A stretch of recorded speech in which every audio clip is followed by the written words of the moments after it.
بسم اللہ الرحمن الرحیم۔ السلام علیکم۔ اسپرٹ آف اسلام چینل میں ایک بار پھر خوش آمدید۔ عزیز طلبہ، گزشتہ کلاس میں ہم نے سندھ بورڈ کی 11ویں جماعت کی اسلامیات کے لیکچرز کے سلسلے میں کتاب میں موجود باب صوم موضوعاتی مطالعہ حصہ بے عبادات کے سبق حج کے فضائل اور اہمیت کو پڑھا تھا۔ آج کی اس ویڈیو میں اس سبق کے کتاب میں موجود مشقی سوالات میں ہم تفصیلی سوالات کے جوابات، مختصر سوالات کے جوابات اور کثیر الانتخابی سوالات کو سمجھیں گے۔ اس سے پہلے کہ سبق کا آغاز کریں، اگر آپ نے ہمارا channel spirit of Islam subscribe نہیں کیا تو چینل کو سبسکرائب کر لیجئے، ویڈیو کو شیئر کیجئے اور ساتھ لگے بیل آئیکن کو بھی دبا لیجئے تاکہ آپ کو آئندہ بھی اس طرح کی ویڈیوز کا نوٹیفیکیشن ملتا رہے۔ تو چلیے چلتے ہیں سبق کی طرف۔ در ذیل سوالات کے تفصیلی جوابات لکھیے۔ پہلا سوال ہے، حج کی اہمیت بیان کیجیے۔ اس کے جواب میں ہیڈنگ دیں گے حج کا بیان، حج کے لغوی معنی۔ حج عربی زبان کا لفظ ہے جس کے لغوی معنی زیارت کا ارادہ کرنا، عبادت کی نیت سے خانہ کعبہ کا قصد کرنا، کعبۃ اللہ کا طواف کرنا، کثرت سے آمد و رفت کرنا۔ اس کے بعد ہیڈنگ دیں گے حج کی اصطلاحی تعریف۔ شریعت کی اصطلاح میں حج سے مراد ایام حج میں عبادت کی نیت سے تمام آداب و شرائط کے ساتھ زیارت بیت اللہ کو جانا اور تمام ارکان و مناسک حج کو بخوبی انجام دینا۔ اس کے بعد ہیڈنگ دیں گے حج واجب ہونے کی شرائط۔ مسلمان پر حج کے لازم ہونے کی شرطیں مندرجہ ذیل ہیں۔ پہلے نمبر پر ہے اسلام۔ غیر مسلم سے حج کا مطالبہ نہیں کیا جاتا کیونکہ اعمال کی قبولیت کے لیے ایمان شرط ہے۔ دوسرے نمبر پر ہے عقل۔ پاگل پر شریعت کے احکام لاگو نہیں ہوتے۔ اس کے بعد ہے بالغ ہونا۔ نابالغ جب تک بالغ نہ ہو جائے مکلف نہیں ہے۔ حضور اکرم صلی اللہ علیہ وآلہ وسلم نے فرمایا، 3 شخص مرفوع القلم ہیں، مجنون افاقہ ہونے تک، سویا ہوا بیدار ہونے تک اور نابالغ بالغ ہونے تک۔ یہ سنن نبی داؤد کی حدیث ہے۔ اس کے بعد ہے استطاعت، سفر خرچ اور سواری کا انتظام ہو۔ اس کے بعد ہیڈنگ دیں گے حج کی حکمت اور غرض و غایت۔ حج کی غرض و غایت تقوی اور تقرب الہی ہے۔ جب انسان اپنے نفس اور خواہشات کا گلا گھونٹ کر اللہ کی محبت اور خالص توحید کے سمندر میں غرق ہو کر اللہ تعالیٰ سے ایسا تعلق قائم کرے جس میں اس کی مرضی اللہ کی مرضی و منشا کے تابع ہو جائے تو وہ شخص متقی و پرہیزگار بن جاتا ہے، پس وہ شخص حج کے مقصد کو پا لیتا ہے۔ ارشاد باری تعالیٰ ہے کہ اور جو کوئی اللہ کی نشانیوں یعنی حج کے ارکان و مناسک کی عزت و حرمت کا خیال رکھے گا، یہ اس کے دل کی پرہیزگاری کی وجہ سے ہے۔ اس کے بعد ہیڈنگ دیں گے حج کا تاریخی پس منظر۔ پہلی ہیڈنگ دیں گے حج کی فرضیت۔ حج کی فرضیت کا حکم 9 ہجری میں نازل ہوا۔ اس کے بعد ہیڈنگ دیں گے اولین حج اور جناب ابو بکر صدیق کی قیادت۔ حج فرض ہونے کے پہلے سال یعنی 9 ہجری میں حضرت ابو بکر صدیق کی قیادت میں 300 صحابہ کرام نے حج کی سعادت حاصل کی۔ حج رسول اللہ صلی اللہ علیہ وآلہ وسلم کی قیادت میں 10 ہجری میں رسول اکرم صلی اللہ علیہ وآلہ وسلم نے اپنی زندگی کا پہلا اور آخری حج تقریباً 1,24,000 صحابہ کے ساتھ ادا فرمایا۔ خطبہ حجۃ الوداع۔ اس حج مبارک کو تاریخ میں حجۃ الوداع کہتے ہیں۔ اس میں رسول اللہ صلی اللہ علیہ وآلہ وسلم نے نوع انسانی کو وہ منشور حیات عطا فرمایا جس کو خطبہ حجۃ الوداع کہتے ہیں۔ اس حجۃ الوداع کے دن کے بعد رسول اللہ صلی اللہ علیہ وآلہ وسلم اس دنیا سے تشریف لے گئے۔ رسول اللہ صلی اللہ علیہ وآلہ وسلم کے حج اور عمرے۔ رسول کریم صلی اللہ علیہ وآلہ وسلم نے اپنی حیات مبارکہ میں 1 حج اور 4 عمرے ادا فرمائے۔ ہیڈنگ دیں گے حج کی قسمیں۔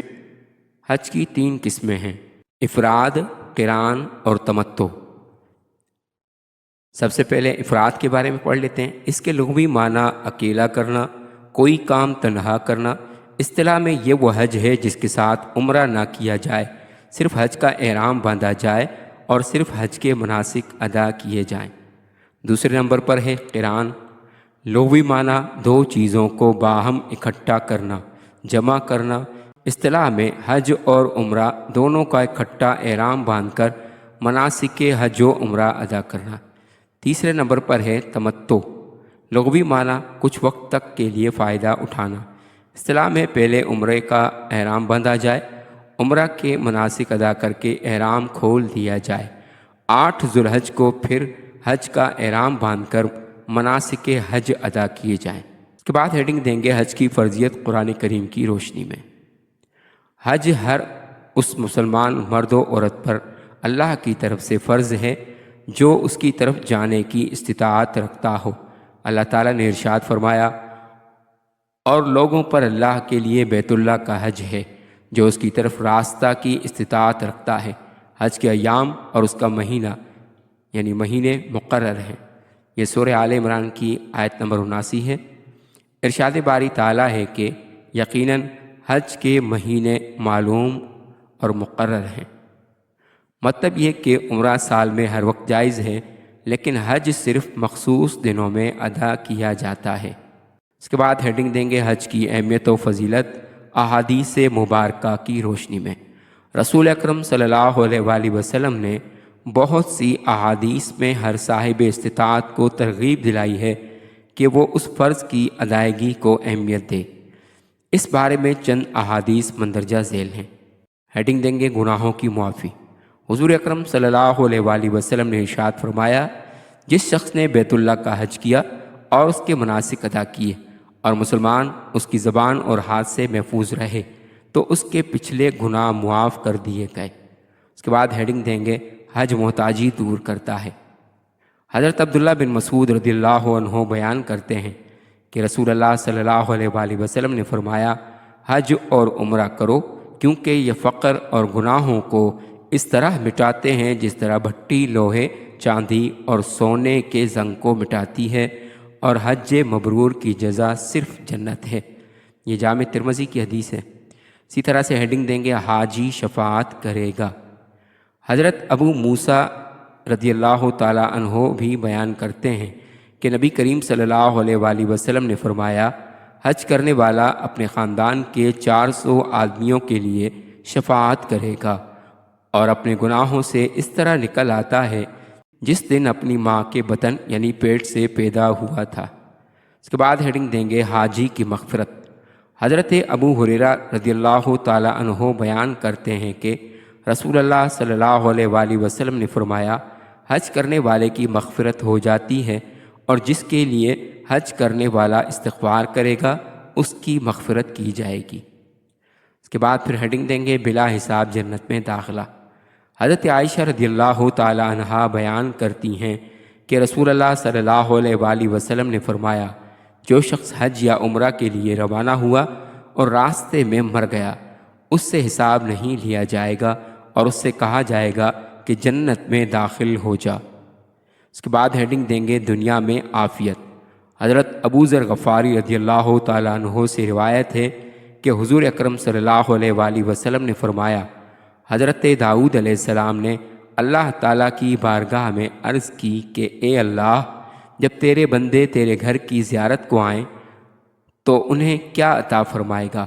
ارشاد باری تعالیٰ ہوا کہ ہر زائر یعنی زیارت کے لیے آنے والے کا اس پر حق ہے جس کی زیارت کو جائے، لہٰذا ان کا مجھ پر یہ حق ہے کہ دنیا میں انہیں عافیت دوں گا اور جب مجھ سے ملیں گے تو ان کی مغفرت کر دوں گا۔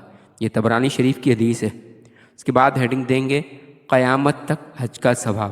حضرت ابو ہریرہ رضی اللہ تعالیٰ عنہ بیان کرتے ہیں کہ رسول اللہ صلی اللہ علیہ وآلہ وسلم نے فرمایا، جو شخص حج کے لیے روانہ ہوا اور مر گیا اس کے لیے قیامت تک حج کا اجر لکھا جاتا رہے گا، اور جو شخص عمرہ کے لیے روانہ ہوا اور مر گیا اس کے لیے قیامت تک عمرے کا اجر لکھا جاتا رہے گا، اور جو شخص اللہ کی راہ میں جہاد کے لیے روانہ ہوا اور مر گیا اس کے لیے قیامت تک غازی کا اجر لکھا جاتا رہے گا۔ اسی طرح سے ہیڈنگ دیں گے بلا عذر حج ترک کرنے کا وبال۔ حضرت علی رضی اللہ تعالیٰ عنہ بیان کرتے ہیں کہ رسول اللہ صلی اللہ علیہ وآلہ وسلم نے فرمایا، جو شخص سفر خرچ اور سواری کا مالک ہو جس کے ذریعے وہ بیت اللہ تک پہنچ سکے، اس کے باوجود وہ حج نہ کرے تو اس پر افسوس نہیں، خواہ وہ یہودی ہو کر مرے خواہ وہ نصرانی ہو کر مرے۔ یہ ترمذی شریف کی حدیث ہے۔ اس کے بعد ہیڈنگ دیں گے کمزور کا جہاد۔ رسول اکرم صلی اللہ علیہ وآلہ وسلم نے ارشاد فرمایا، بوڑھے، کمزور اور عورت کا جہاد حج مبرور ہے۔ عزیز طلبہ، اس کے بعد چلتے ہیں سوال نمبر 2 کی طرف۔ مناسک حج تحریر کریں۔ اس کا جواب میں ہیڈنگ دیں گے ایام حج۔ اس سے مراد ذوالحج کے وہ ایام ہیں جن میں ارکان حج اور مناسک حج ادا کیے جاتے ہیں۔ ایام حج 8 تاریخ سے لے کر 13 تک ہیں اور حج کا اصل دن 9 ذوالحج ہے۔ اس کے بعد ہیڈنگ دیں گے مناسک حج۔ مناسک حج میں احرام، طواف، پھر طواف کی 3 قسمیں، قدوم، زیارت، وداع۔ اس کے بعد سعی، استلام حجر اسود، وقوف عرفہ، قیام مزدلفہ، رمی جمرات، نہر و حلق راس۔ اب اس کی تفصیل کو پڑھتے ہیں۔ سب سے پہلے ہیڈنگ دیں گے مناسک حج میں احرام کی۔ میقات وہ جگہ ہے جو اس امر کے لیے مقرر کی گئی ہے جہاں سے تمام افراد احرام باندھتے ہیں۔ یہ وہی منزل ہے جو لباس کے اعتبار سے دنیا کے تمام افراد کو ایک کر دیتا ہے۔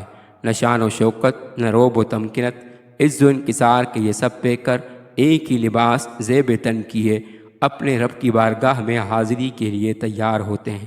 مسنون طریقہ یہ ہے کہ سلے سلائے لباس اتار کر 2 چادریں، ایک تہبند اور دوسری اوڑھنے کی چادر پہن کر احرام کے 2 نفل پڑھ کر تلبیہ پڑھیں، جس کا ترجمہ ہے، میں حاضر ہوں اے اللہ، میں حاضر ہوں، تیرا کوئی شریک نہیں، میں حاضر ہوں، بے شک تو ہی حمد کے لائق ہے، سب نعمتیں تیری ہیں اور حقیقی بادشاہت تیری ہے، تیرا کوئی شریک نہیں۔ بیت اللہ کے گرد 60 چکر لگانا طواف کہلاتا ہے۔ حج کے موقع پر جو طواف کیے جاتے ہیں وہ درج ذیل ہیں۔ پہلے نمبر پر ہے طواف قدوم۔ حدود حرم میں داخل ہونے پر جو طواف کیا جائے اسے طواف قدوم کہتے ہیں۔ اسی طرح سے دوسرے نمبر پر ہے طواف زیارت۔ 10 ذوالحج کو قربانی کے بعد احرام کھول کر طواف کرنے کو طواف زیارت کہتے ہیں۔ اسی طرح تیسرا ہے طواف وداع۔ تمام ارکان سے فارغ ہونے کے بعد بیت اللہ سے رخصت ہوتے وقت کیے جانے والے طواف کو طواف وداع کہتے ہیں۔ اس کے بعد ہے سعی۔ بیت اللہ کے پاس 2 پہاڑیاں صفا و مروہ ہیں، ان کے درمیان 7 چکر لگانے کو سعی کہتے ہیں۔ یہ عمل اور طواف زیارت عمرے کے لیے ایک اہم رکن شمار کیا جاتا ہے۔ اس کے بعد ہے اسود، حجر استلام۔ حجر اسود کو چومنا عقیدت و محبت کے اظہار کے لیے ہے۔ اگر چومنے کا موقع نہ ملے تو حج کی ادائیگی میں کوئی فرق نہیں آتا۔ اس کے بعد ہے وقوف عرفہ۔ عرفات کے میدان میں 9 ذوالحج کے دن قیام چاہے مختصر ہو لیکن ضروری ہے، کیونکہ یہ عمل ہی اصل حج ہے۔ اگر یہ فوت ہو جائے یعنی نہ کیا جا سکے تو اس کا تدارک نہیں۔ اس کے بعد ہے مزدلفہ قیام۔ مزدلفہ میں رات بھر قیام کیا جاتا ہے۔ نیز طلوع فجر کے بعد بھی کچھ دیر عبادت کرنا ضروری ہے۔ اس کے بعد ہے رمی جمرات۔ 10 ذوالحج تا 12 ذوالحج یا 13 ذوالحج کے دن پتھر کے بنے ہوئے 3 علامتی شیاطین کو کنکریاں ماری جاتی ہیں۔ اس کے بعد ہے نہر و حلق راس۔ ملا میں قیام کے دوران 10 ذوالحج کے دن رمی جمرات کے بعد قربانی کی جاتی ہے۔ قربانی کے بعد سر کے بال منڈانے یا کتروانے کے بعد احرام کھول دیا جاتا ہے۔ عزیز طلبہ، اس کے بعد چلتے ہیں مختصر سوالات کے جوابات کی طرف۔ درج ذیل سوالات کے مختصر جواب تحریر کریں۔ سوال نمبر 1 ہے سعی کیا ہے؟ اس کی ہیڈنگ میں لکھیں گے سعی۔ سعی ایک ایسا عمل ہے جو حج اور عمرہ کے دوران کیا جاتا ہے۔ یہ صفا اور مروہ کی 2 پہاڑیوں کے درمیان 7 چکر لگانے کو کہا جاتا ہے۔ صفا اور مروہ کی پہاڑیاں مکہ مکرمہ میں واقع ہیں اور وہ خانہ کعبہ کے قریب ہیں۔ صفا سے مروہ تک کا فاصلہ تقریباً 400 میٹر ہے۔ سعی کا مطلب ہے تلاش کرنا۔ یہ عمل حضرت ہاجرہ کی یاد میں کیا جاتا ہے جو اپنے بیٹے اسماعیل علیہ السلام کے لیے پانی کی تلاش میں صفا و مروہ کے درمیان دوڑی تھیں۔ سعی حج اور عمرہ کے واجبات میں سے ایک ہے۔ حج میں سعی کرنے سے پہلے طواف کرنا ضروری ہے۔ عمرہ میں سعی کرنے سے پہلے طواف اور صفا مروہ کے درمیان دوڑنا ضروری ہے۔ دوسرا سوال ہے حج کے فوائد بیان کیجیے۔ اس کے جواب میں ہیڈنگ دیں گے گناہوں سے پاک ہونا۔ حج کے دوران مختلف اعمال انجام دیتے ہوئے انسان اپنے گناہوں سے پاک ہوتا ہے اور ایک نئی زندگی کا آغاز کرتا ہے۔ اس کے بعد ہیڈنگ دیں گے اللہ کے قریب ہونا۔ حج کے ذریعے انسان اللہ تعالیٰ کے قریب ہوتا ہے اور اس کی عبادت میں مشغول رہتا ہے۔ پھر ہیڈنگ دیں گے ایمان میں استحکام۔ حج کے دوران انسان اپنا ایمان مضبوط کرتا ہے اور اللہ تعالیٰ پر اپنا یقین بڑھاتا ہے۔ اس کے بعد ہیڈنگ دیں گے اخلاقی پاکیزگی۔ حج انسان کو اخلاقی طور پر پاک کرتا ہے اور اس میں انسانیت کے بہترین اوصاف کو فروغ دیتا ہے۔ اس کے بعد ہیڈنگ دیں گے قلبی سکون۔ حج کے دوران انسان کو قلبی سکون ملتا ہے اور وہ دنیاوی پریشانیوں سے دور ہو جاتا ہے۔ عزیز طلبہ، اس کے بعد چلتے ہیں اس سبق کے کثیر الانتخابی سوالات یعنی MCQs کی طرف۔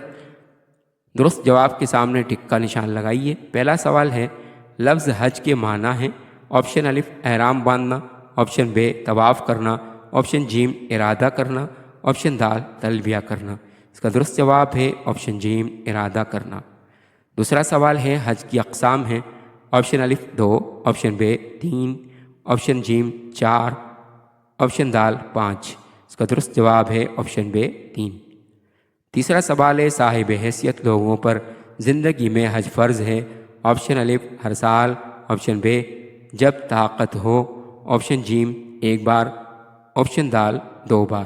اس کا درست جواب ہے آپشن جیم 1 بار۔ عزیز طلبہ، امید ہے کہ آپ کو آج کا لیکچر پسند آیا ہوگا۔ اگر آپ کو لیکچر پسند آیا تو چینل کو سبسکرائب کر لیجئے اور بیل آئیکن کو بھی دبا لیجئے تاکہ آپ کو آئندہ بھی اس طرح کے مزید لیکچرز ملتے رہیں۔ ملتے ہیں اگلے لیکچر میں، تب تک والسلام علیکم ورحمۃ اللہ وبرکاتہ۔